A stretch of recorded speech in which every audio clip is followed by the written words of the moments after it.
We're 75% done with day 9. You know what I'm going to say. Another hectic day. So, not terrible. We didn't leave today like we have the past couple days for the hecticness. But it was hectic here because I ran my morning client sessions until about 1 o'clock.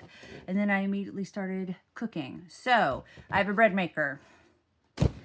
And it makes all kinds of different breads, but it also makes pizza dough. So my beautiful new oven, which is my new favorite toy, that I've only had installed officially for the past few days, cooks up the most gorgeous, I don't even know if this does it justice. Here, gorgeous looking pizza. Here, you need better lighting. Is there better lighting? I mean, come on.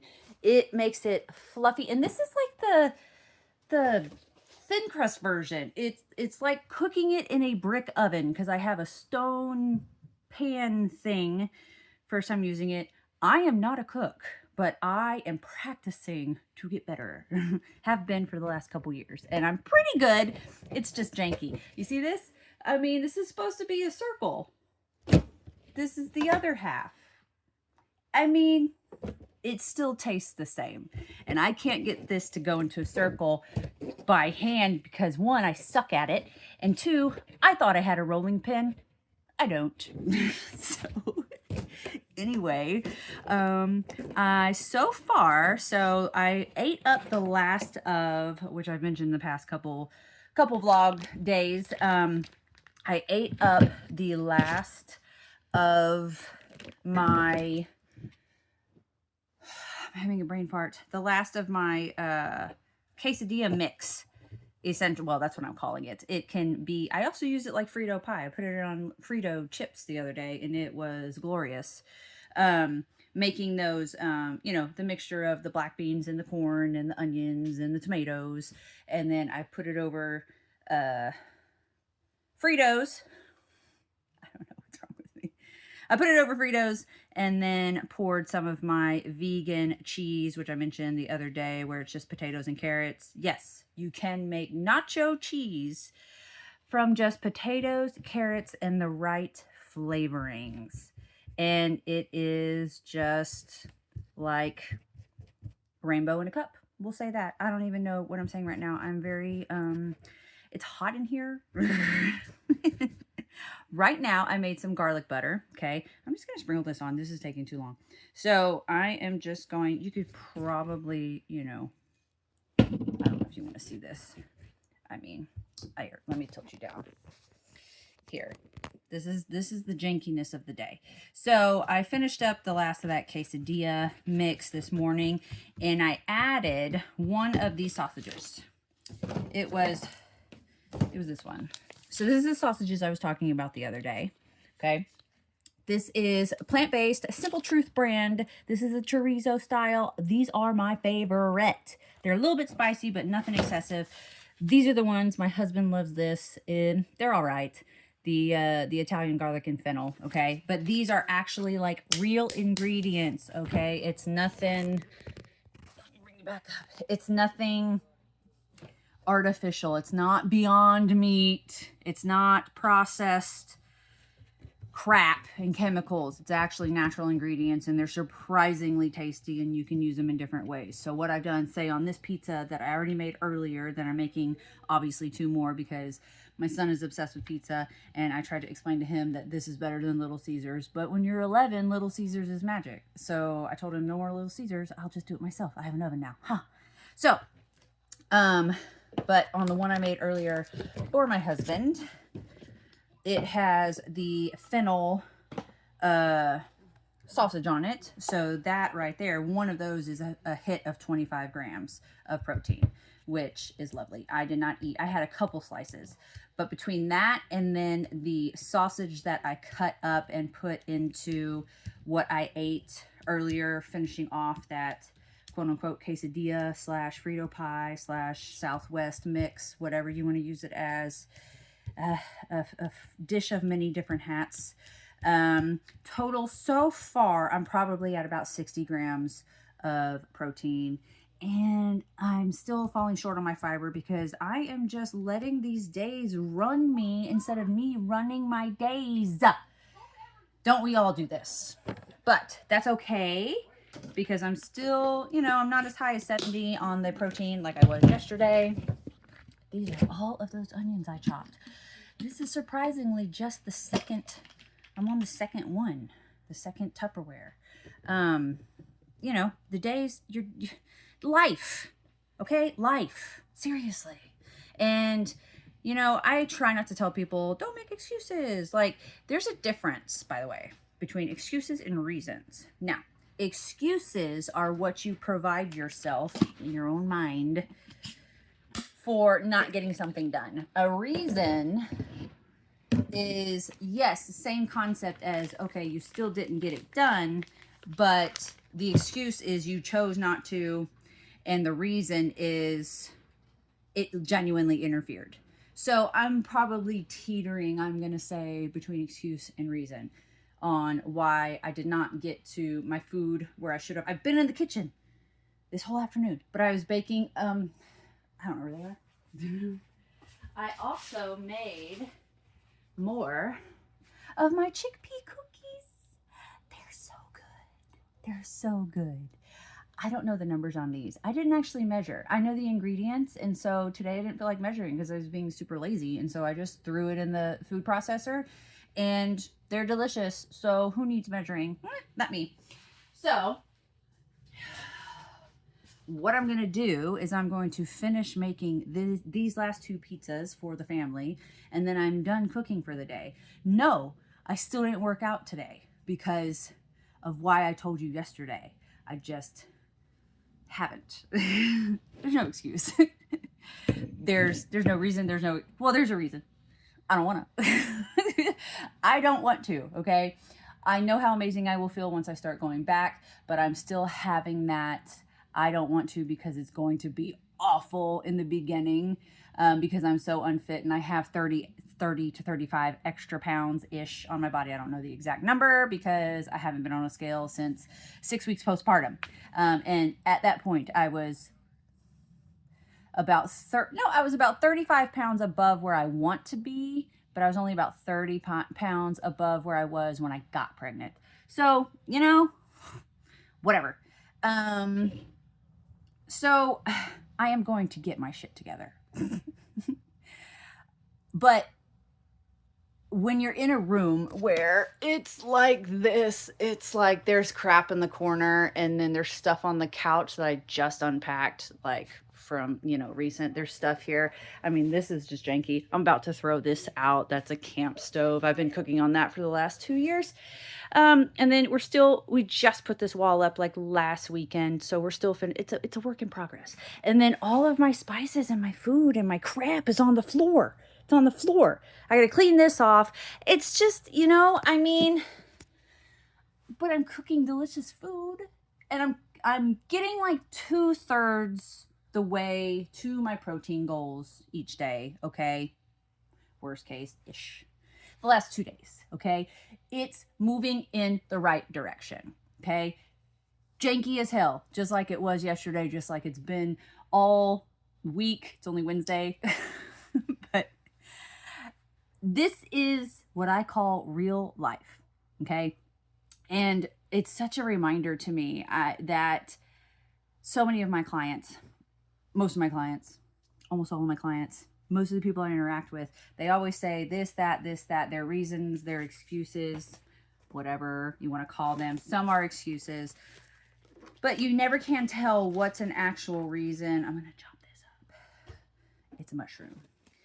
You never can always tell, you know, from the coach's perspective, what is a genuine reason and what somebody is creating as an excuse. And I always, half serious, joking, depending on the situation, will say, no excuses, you can figure it out. Just like right after 6 weeks postpartum, before I realized it was going to really affect my milk supply, when I started posting those daily 10, 15-minute long metabolic workouts where I was ultimately working out 7 days a week, but it was literally 10 to 15 minutes at a time. So that was amazing for people and for myself. And I am going to get back to that, but I want to step it up. I have big, big goals that I'm really not going to share yet because I need to make sure my mind is in the right place. And just drop the mushroom on the floor, and there's going to be like a 15-second rule. It's going to be fine. Because I want to get my specific goal, and then I'm going to announce it. And then because I'm not going to announce it yet, because once I announce it, then it's out there. And then there's expectations. And then, you know, the whole, what if you fail? What if you don't do it? Then you told people you were going to do it. And I'm not going to, I put it in the compost. You know, you told people you were going to do it, and then you don't do it. And then, you know, like people you haven't seen for a while, or even if it's friends and family, or they're going to be like, well, I thought you were going to start this, and then you didn't, and then you feel guilty, and you have the fear, and so you don't share what you want to do for fear of failure because other people might judge you. Do I care for myself? No. No, I don't. But I want to get my super specific goal. What I need to do is get my head out of my sphincter. Yeah, we're getting raw here. And I want to make a set plan. Like, I want to have my start date. I want to have my goal end date, because I function ideally with very specific and intentional time frames. Okay? Because it keeps me focused. I am great at maintenance. Maintenance is the easy part. Okay? It should be for everybody.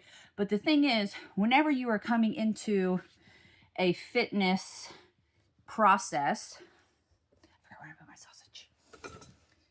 Kitchen scissors. Gonna cut it up. Okay. Whenever, you know, coming into your fitness process, people just kind of go off the cuff. They don't really know where to start. They don't make a plan for themselves. They're not intentional enough. They just generally say, oh, I want to lose weight. Okay, well, how much weight? In what kind of time frame? Do you want to build muscle? Do you want to build, you know, gain some strength? Like, you're gonna do all those things if you're strength training, as you should. But it just, so many people just don't know. They don't know where to start, or they're intimidated. They definitely don't want to go to the gym, you know, on their own. Women especially, they can be intimidated by the gym a lot of the time. You have those super, you know, buff dudes in there lifting heavy weight depending on the gym, or you have these really fit females, and those just make the unfit females feel insecure about themselves. Or you just have the women that just absolutely don't know where to start because they've never done it before, or they haven't done it in so long, and then previously they were being told what to do, so they're really good at following directions, but if they're on their own, they have no idea what they're doing. So many. That's why I have a job. People who don't know what they're doing and can't hold themselves accountable, because that's just the human brain. Grown people want to be told what to do. It's ironic, right? We want to be all independent and, you know, individual thinkers and doers and all of that. And yet my job is genuinely based off of people who can't seem to get it together enough to do it themselves, hold themselves accountable. They just want me to tell them what to do. Funny. It's funny. I forgot my spinach.